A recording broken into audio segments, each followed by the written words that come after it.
नमस्कार। बात छत्तीसगढ़ की में आपका बहुत स्वागत है। मैं हूं आपके साथ बुशरा और आज बात कर रहे हैं कि राम वन गमन पथ का क्या बदलेगा नक्शा। ये सवाल इसलिए है क्योंकि छत्तीसगढ़ की राजनीति में इस पर राजनीति चल रही है।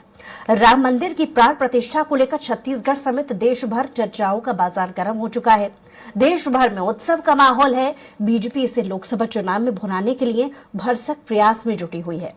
राममय माहौल में छत्तीसगढ़ में राम वन गमन पथ पर एक नई सियासत भी शुरू हो चली है। इस सियासत के बीच सवाल यह है कि क्या छत्तीसगढ़ में राम वन गमन पर्यटन परिपथ का नक्शा बदल जाएगा। इस पर पहले देखिए एक खास रिपोर्ट, उसके बाद चर्चा की शुरुआत।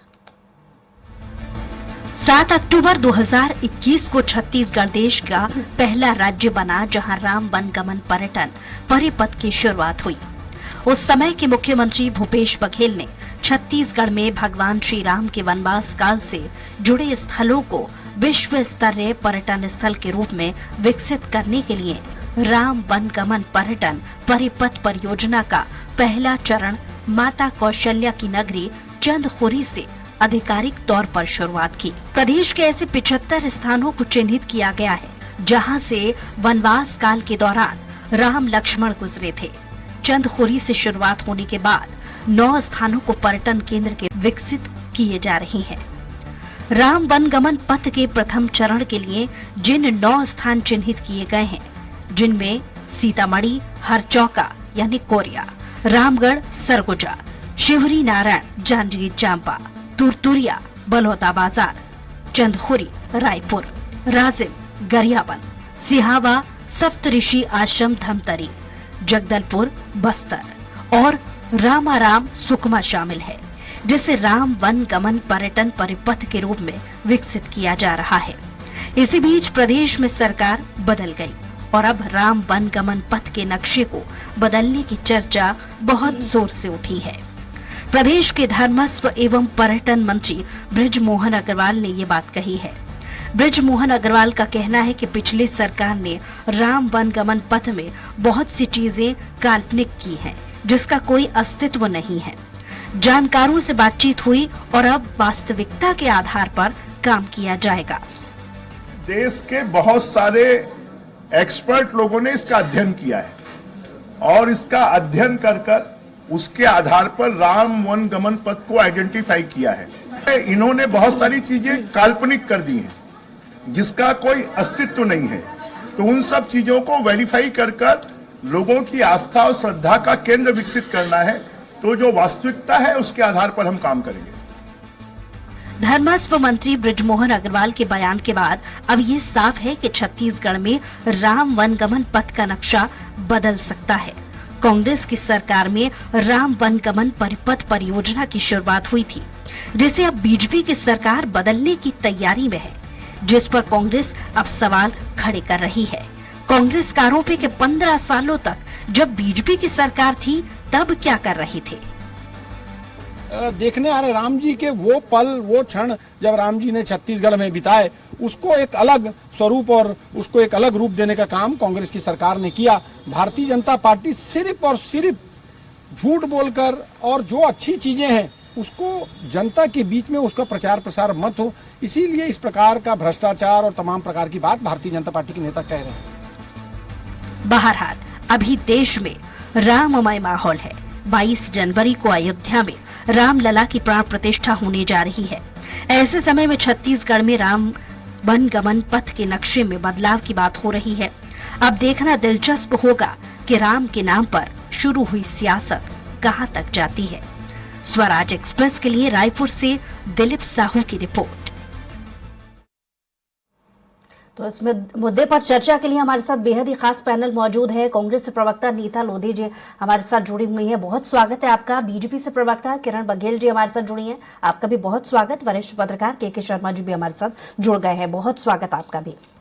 तो जिस तरीके से ये सवाल छत्तीसगढ़ की राजनीति में छाया हुआ है कि क्या राम वन गमन पथ का नक्शा बदलेगा, और इस सवाल को धार देने की कोशिश बीजेपी की तरफ से आई है, इसलिए चर्चा की शुरुआत वहीं से करेंगे। किरण जी, क्या राम वन गमन पथ का नक्शा बदलेगा?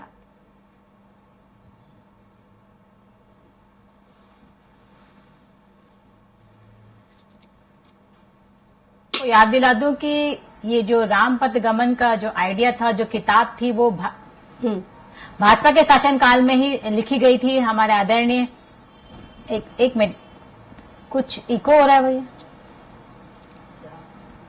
चलिए किरण जी, मैं लौट रही हूं। श्यामबैस जी के द्वारा लिखा गया था ये किताब। तो अगर इसमें कुछ जी, अगर आप सुन पा रही हैं तो बात पूरी कीजिए। हाँ, तो मैं यही कह रही थी कि हमारे शासनकाल में भाजपा के नेता के द्वारा ही रामपथ गमन की जो किताब है लिखी गई थी। कहीं ना कहीं ये खोज का श्रेय भी भाजपा शासनकाल में भाजपा के नेताओं को ही दिया जाता है। इसमें हो सकता है कुछ अध्याय काल्पनिक तौर पे जोड़ा गया हो कांग्रेस शासन के द्वारा, तो निश्चित रूप से अगर इसमें कोई त्रुटि पाई जाती है तो हम भाजपा शासनकाल में से ठीक किया जाएगा। रही बात ये कांग्रेस के बारे में कहना चाहूंगी कि जहां ये राम के अस्तित्व पे सवाल उठाते हैं, राम सेतु के अस्तित्व पे सवाल उठाते हैं, वो राम पथ गमन को लेकर इतने चिंतित क्यों हैं? कहीं इनके एनडीए के गठबंधन के नेता स्टालिन जी के सुपुत्र सनातनी को डेंगू से कंपैरिजन करता है, वही इनके राष्ट्रीय अध्यक्ष खड़गे के बेटे सपोर्ट पे आते हैं। तो पहले कांग्रेस अपना स्टैंड क्लियर कर ले कि ये सनातनी विरोधी हैं या राम के विरोधी हैं या तुष्टीकरण की राजनीति करते हैं। क्योंकि आपने स्टैंड को लेकर के सवाल पूछा है, इसका जवाब मैं कांग्रेस से लूंगी, नीता जी से लूंगी मैं इस सवाल का जवाब। लेकिन बीजेपी को परेशानी कहाँ है? एक तरफ बीजेपी ये कहती है कि राम भक्ति कांग्रेस में नजर नहीं आती है, लेकिन अगर वो एक पहल कर रहे हैं, एक अच्छी कोशिश कर रहे हैं, तो परेशानी कहाँ है?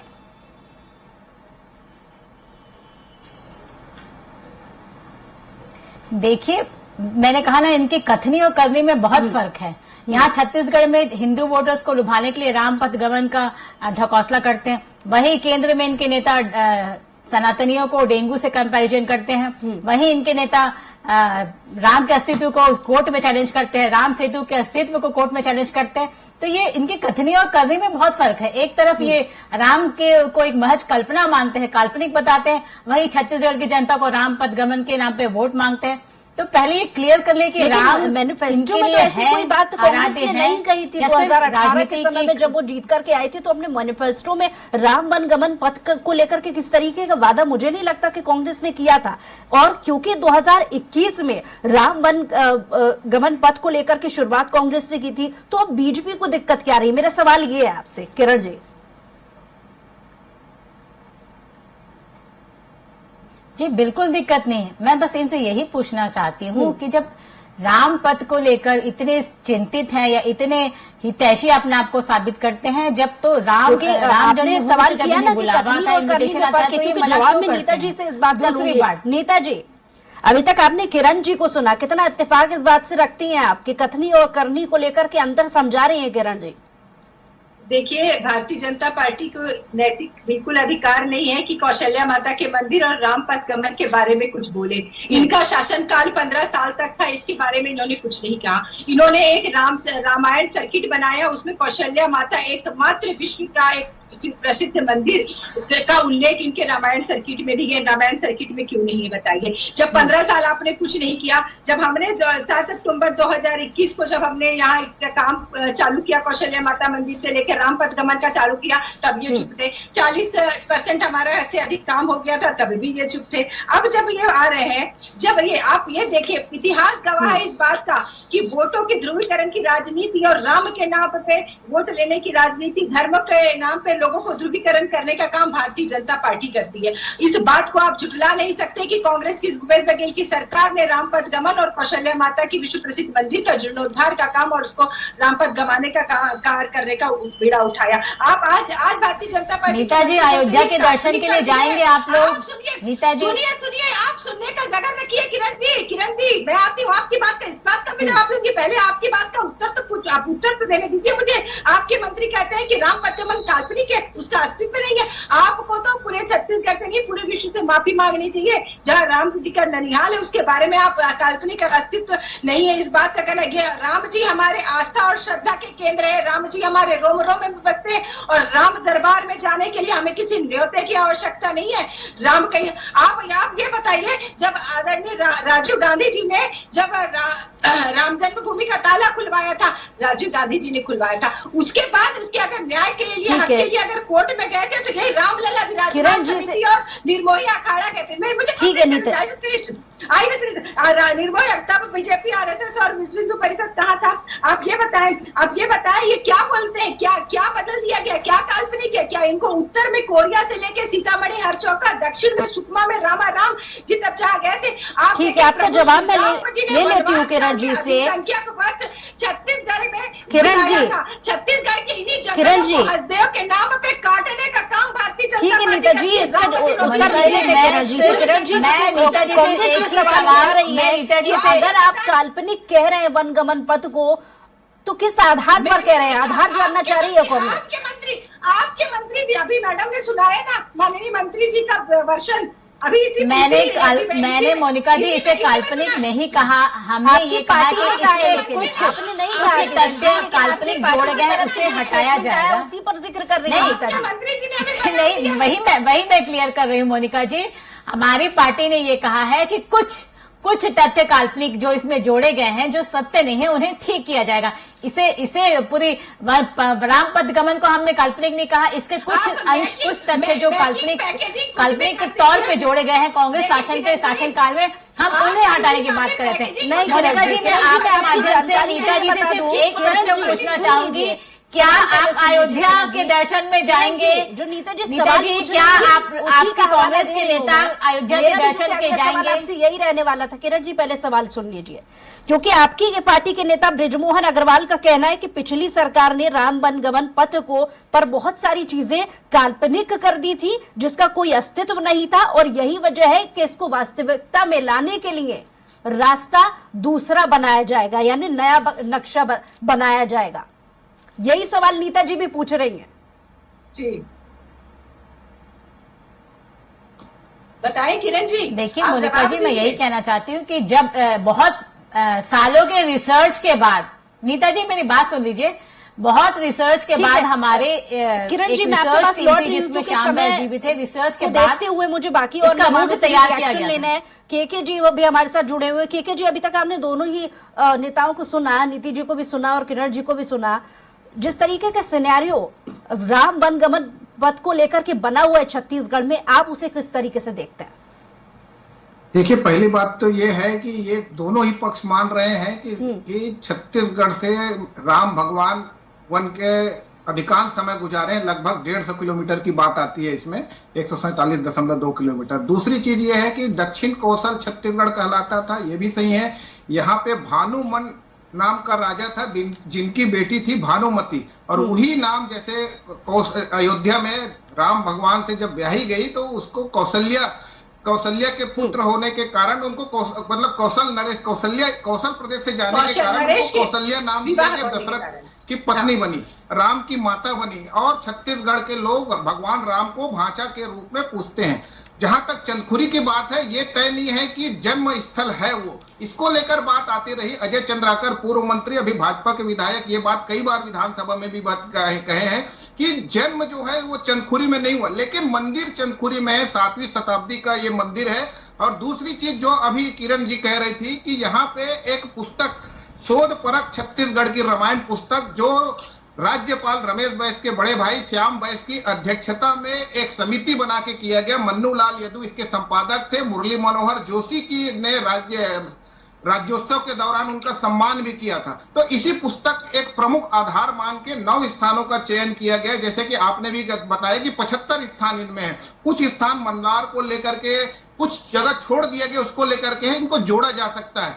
कोसला एक गांव है जांजगीर के पास, जिसको कहा जाता है कि वो भी, वहां के लोग दावा करते हैं कि ये जो है ये कौशल्या माता की जन्म स्थली है। इसको लेकर के अभी स्पष्ट नहीं है, लेकिन ये तय है कि दक्षिण कौशल छत्तीसगढ़ में कौशल्या माता का जन्म हुआ, और उत्तर कौशल में जो अयोध्या आता है वहां पे ये ब्याही गई थी। अब इसी के चलते हुए अब उनका नाम कौशल्या नाम इसीलिए रखा गया, जैसे छत्तीसगढ़ में कोई धमतरी से ब्याही गई है तो उसको धमतरीन कर देते हैं। गांव व शहर के नाम से बहू का पहचान होता है। इसी तरह से कहा जाता है कि कौशल्या का नाम जो है कौशल प्रदेश के नाम से है, उनका वास्तविक नाम भानुमन था। अब राजनीतिक रूप से अब देखेंगे तो पिछले 4 वर्षों से लगातार बजट में प्रावधान करते हुए भूपेश सरकार ने इन 9 स्थानों को उद्धार के लिए, उनका जीर्णोद्धार के लिए व्यापक काम किया है। जनता का भरपूर समर्थन मिला। अब भाजपा जो कह रही है कि उसमें परिवर्तन की बात, तो पुरातत्ववेत्ता और इतिहासकार क्या इसमें कुछ नई चीज जोड़ रहे हैं ये, क्योंकि लंबे समय से बृजमोहन अग्रवाल पर्यटन मंत्री रहे हैं और उनको मालूम है कि क्या क्या अभी ये क्लियर नहीं है कि वो कौन से स्थान को परिवर्तन की बात कर रहे हैं। लेकिन एक ही चीज है जो अजय चंद्राकर बार बार कहते थे कि चंदखुरी कौशल्या माता की जन्म स्थली नहीं है, इसको लेकर बात है। लेकिन यह तय है कि इस कौशल प्रदेश में उनका जन्म हुआ, कौशल्या माता का, ये तय है। इसको लेकर के राम वनगमन पथ के जो विकास की बात हो रही, निश्चित रूप से छत्तीसगढ़ के विकास की दृष्टि से, धार्मिक दृष्टि से, पर्यटन विकास की दृष्टि से इसका महत्वपूर्ण है। नीति जी से इसका जवाब ले लेते हैं। नीति जी, सुना आपने जी वो वास्तविकता को लेकर के जो सवाल बीजेपी उठा रही है, बहुत अच्छे शब्दों में पुरोकर उन्होंने सवाल यही किया है कि अगर आपकी जो पहल थी 2021 में राम वनगमन पथ को लेकर के अच्छी कोशिश, एक अच्छी पहल अगर कांग्रेस की सरकार में हुई थी, तो उसे और आगे बढ़ाने को लेकर के जब बीजेपी कदम उठा रही है, तो इसको लेकर कांग्रेस क्या सोचती है? देखिए, आपने आप ही ने ही मुझे माननीय मंत्री जी का वर्षन सुनाया कि काल्पनिक कर दी गई है और अस्तित्व नहीं है। इस प्रकार ताकि किरण जी से जवाब, हमारे इष्ट प्रभु राम, जिसमें हमारी आस्था है, हम श्रद्धा रखते हैं, हम आप बहुत भाव से हम ढांचा राम कहकर जुड़े हैं उनसे। और हमारी कांग्रेस की सरकार ने जो पद बनाया उसमें इन शब्दों का प्रयोग बहुत निंदनीय है। और आप ये बताएं, जैसे कि किरण जी कह रही थी कि आप अयोध्या जाने के लिए हमें किसी निमंत्रण की आवश्यकता नहीं, ये प्रभु श्री राम सबके हैं, सबके रोम रोम में बसने वाले राम है। आप ये बताइए कि वनवास काल में जब अधिकांश समय जब यहाँ बचाया, यहाँ के जंगलों में बसाया, उस जंगल को हसदेव अरण्य को, जंगल को काटने का काम भारतीय जनता पार्टी की सरकार, अभी नवनिर्मित सरकार कर रही है। और लेकिन नीति जी, आपके नेता ये भी कहते हैं कि क्रेडिट लेने की कोशिश बीजेपी करना चाहती है। एक तरफ राम मंदिर की प्राण प्रतिष्ठा के कार्यक्रम के तहत, क्योंकि लोकसभा चुनाव नजदीक है, इसलिए राम वनगमन पथ का क्रेडिट उन्हें न मिल जाए, इसलिए नक्शा बदलने की एक नई राजनीति करी। ये आपके नेता कह रहे हैं, इसलिए मैं आपसे सवाल पूछ, ये तो उसी प्रकार की बात है कि किसी बात को ऐसे बोलते हैं और ये क्रेडिट लेने की हमने किया है, हमने सुधारे, हमने क्या नहीं, राम जी चले गए जिस रास्ते जिन पे उनके पग पड़ गए, वो तो है ही है ना। सुना आपने, अब ये कांग्रेस का कहना है कि क्रेडिट लेने की जो कोशिश एक बार फिर से बीजेपी कर रही है, और दूसरी इसमें एक बात जोड़ दीजिए कि कांग्रेस का यह भी आरोप है कि 15 साल तक जब बीजेपी की सरकार थी तो उन्हें इसके पहले क्यों नहीं याद आई? इसके पहले जब 15 साल बीजेपी की सरकार थी तो तब क्यों उन्हें याद नहीं आई? ये कांग्रेस का सवाल।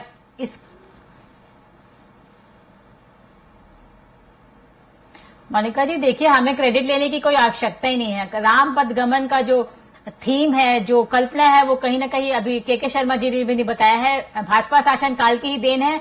रही बात 500 साल से जब हिंदू आस्था का विषय है रामलला अयोध्या, जो हिंदू जनमानस का धार्मिक विषय है, आस्था का विषय है, जो 500 से हिंदू संघर्ष कर रहा था अपने राम की स्थापना की। जब हम उस कल्पना को साकार दे रहे हैं, जब हमारे प्रधानमंत्री 500 साल से हिंदू की आस्था से जुड़ा ये विषय, उसे साकार मूर्ति का रूप दे रहे हैं, राम जी की स्थापना हो रही है, इससे बड़ा क्रेडिट और हमें लेने की जरूरत नहीं। पूरा हिंदुस्तान देख रहा है, पूरा भारत देख रहा है, जो हिंदू लोगों ने जो 500 साल से अपने मन मस्तिष्क में सपना, एक कल्पना सजा के रखा था राम मंदिर की स्थापना का, जब हम वो पूरा करके दिखा रहे हैं, तो हमें छत्तीसगढ़ में क्रेडिट लेने की कोई आवश्यकता ही नहीं है। किरण जी, मेरा सवाल सुन रही हैं आप?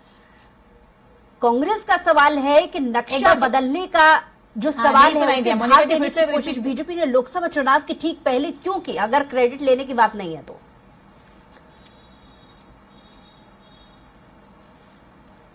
मैंने कहा ना मोनिका जी, हमें क्रेडिट लेने की आवश्यकता ही नहीं, ना ही इस विषय को लाने के लिए। जब हम पूरे भारत का कल्पना जो थी, जनमानस से जुड़ा आस्था का विषय, श्री राम का विषय, जब हम इतनी बड़ी कल्पना, इतने सपना, बड़े सपना को, हिंदुओं के बड़े सपना को पूरा कर रहे हैं, तो हमें छोटे मोटे क्रेडिट लेने की छत्तीसगढ़ में मुझे लगता है कोई आवश्यकता नहीं है। कहीं ना कहीं राम वनगमन पथ का इस मुद्दे का शामिल हो जाना, दूसरी तरफ प्राण प्रतिष्ठा का जो 22 जनवरी को बड़ा एक भव्य आयोजन होने वाला है, उसका कहीं ना कहीं असर लोकसभा चुनाव में भी आम जनता के बीच में देखने को मिल सकता है। बतौर मीडिया एनालिसिस प्रभाव कितना पड़ सकता है? निश्चित रूप से हिंदुत्व एक छिपा हुआ एजेंडा नहीं रहा है। इसके दम पे वोट पाने और सरकार बनाने का रास्ता खुला हुआ दिख रहा है। इसमें कांग्रेस को भी कहीं ना कहीं इस पर जवाब देना होगा। जैसे सवाल पूछा जा रहा है क्यों नहीं जा रहे, इस तरफ के तमाम राजनीतिक बयानबाजी आ रहे हैं, लेकिन हिंदुत्व अब छिपा एजेंडा नहीं है। चाहे धर्मनिरपेक्षता को संविधान में स्वीकार किया गया है, राज्य का कोई धर्म नहीं है, लेकिन कहीं ना कहीं वोट पाने का एक माध्यम तो बन ही चुका है। और राम मंदिर के निर्माण और बाबरी मस्जिद विध्वंस के लेकर लगातार भाजपा इसको श्रेय लेकर के 2024 चुनाव की नैया पार करना चाहती है। इसके बीच में जो राम वनगमन पथ छत्तीसगढ़ में बना, इसको लेकर के कांग्रेस कितना इसका श्रेय ले पाती है। छत्तीसगढ़ विधानसभा चुनाव में लाभ नहीं ले पाए, लेकिन यह भी बात कहूंगा कि मोदी की गारंटी में राम वनगमन पथ का उल्लेख तो नहीं दिखता है, लेकिन शक्तिपीठ परियोजना जो देवी मंदिरों को जोड़ने की बात है उसका उल्लेख है। लेकिन राम वनगमन पथ में प्रमुख स्थान, जैसे मंदिर की बात करें, कौशल्या माता मंदिर की, तुरतुरिया में लव कुश जन्म की बात आती है, शिवरी नारायण में सबरी के बेर खाए गए, जो वट वृक्ष से जो पत्ते गिरते हैं वो भी दोने के आकार के हो जाते हैं। ये यथार्थ तथ्य है। इंजेरम रामाराम जिसको हम कर रहे हैं, स्थानीय लोग उसको इंजेरम कहते हैं। आपकी बात पर नीति जी कुछ कहना चाह रही हैं? जी नीति जी करके राम वनगमन, हेलो जी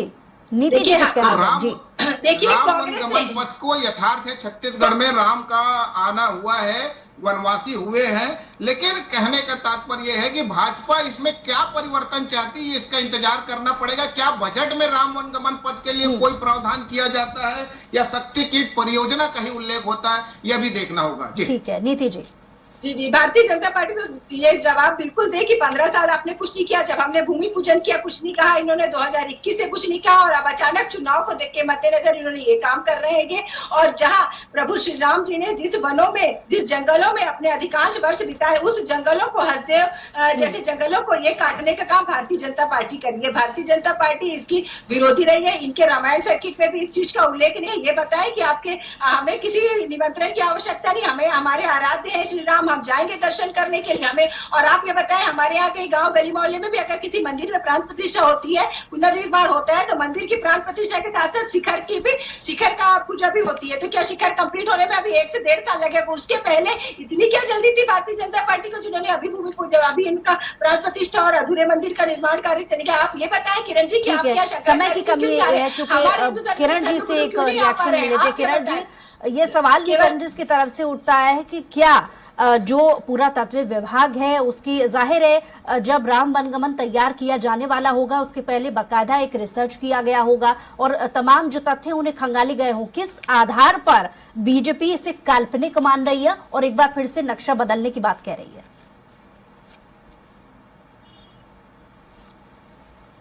देखिए मोनिका जी, जैसे कि अभी के शर्मा जी ने बोला और हम हमारे पास खुद एक सर्टिफाई करते हैं कि हमारे शासनकाल में हमारे कुछ नेताओं के द्वारा ये रिसर्च टीम बनाई गई थी जिसपे तथ्यों के साथ इसे प्रूव किया गया है, इस रूट को तैयार किया गया है आपने कुछ नहीं किया, सभी साक्ष्यों के साथ। अगर इस साक्ष्य के साथ उलटफेर किए गए होंगे या इसमें कुछ त्रुटि पाई जाती है तो निश्चित तौर पे उसे बदलने का या उसे हटाने का प्रयास किया जाएगा। इसमें हम बहुत क्लियर हैं।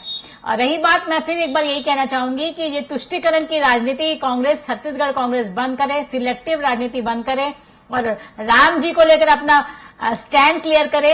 ये बहुत किस्मत की बात है नीता जी कि 500 साल के संघर्ष के बाद हमारे रामलला की प्राण प्रतिष्ठा की जा रही है। आप बोल रहे थे, शिखर की बात कर रहे थे, पिछले कितने सालों से एक पंडाल में राम जी विराजमान है। नीता जी, हिंदू होते हुए आप लोगों को शर्म आनी चाहिए। जो नीति जी और किरण जी, बहुत शुक्रिया। के शर्मा जी, आपका भी बहुत शुक्रिया हमारे साथ जुड़ने के लिए, तमाम बातचीत करने के लिए। तो जिस तरीके से राम मंदिर की प्राण प्रतिष्ठा को लेकर छत्तीसगढ़ समेत देश भर में चर्चा हो रही है, उसी तरीके से छत्तीसगढ़ में राम वनगमन पथ को लेकर के चर्चाओं का बाजार तेज हो गया। देखने वाली बात होगी कि इन दोनों ही मुद्दों का लोकसभा के चुनाव पर असर कितना पड़ पाता है। बहरहाल हमारे खास पेशकश में है। कुछ और खबरों के लिए देखते रहिए स्वराज एक्सप्रेस।